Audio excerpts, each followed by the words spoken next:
Your story isn't over, it's just getting started. Some of you look back on your life and all you can see are the dark parts, the valleys, the addictions, the failures, and maybe you feel ashamed of those chapters.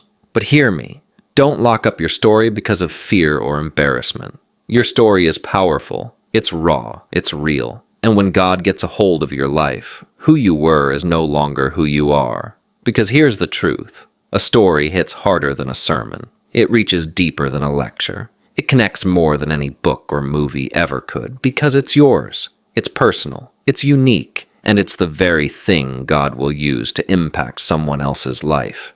You might say, but you don't know what I've done. Listen, your darkest chapters are often the most powerful part of your testimony. Your mess becomes your message. That's the beauty of grace. It's not about having it all together. It's about what God does through your brokenness. Here's what you need to know. God doesn't see you the way you see you. You focus on your limits, your failures, your flaws. God sees your potential, your purpose, and your future. No one is disqualified. No shame is too heavy. No past is too dark. Jesus can repurpose every part of your life. Because the central theme of Scripture, the story isn't over. They thought it was over when they crucified Jesus. They placed his body in the grave. But 3 days later, the tomb was empty. He walked out, alive, and everything changed. What looked like the end was actually the beginning of a movement that would change the world. So maybe you're in your worst moment right now. Maybe you're stressed, anxious, ashamed. But that moment, it could be the setup for God's greatest move in your life. Your story, yes, your story, is something only you can tell. There are people out there who will never walk into a church, but they'll listen to you. Not a sermon, not a theology debate. A story, a real story from someone they know. They need to hear how God showed up in your life, not just in theory, but in your reality. Because no one can argue with your story. It's your living, breathing testimony. It's your before and after. This is who I was. This is who I'm becoming. This is what God is doing in me. So don't hide it.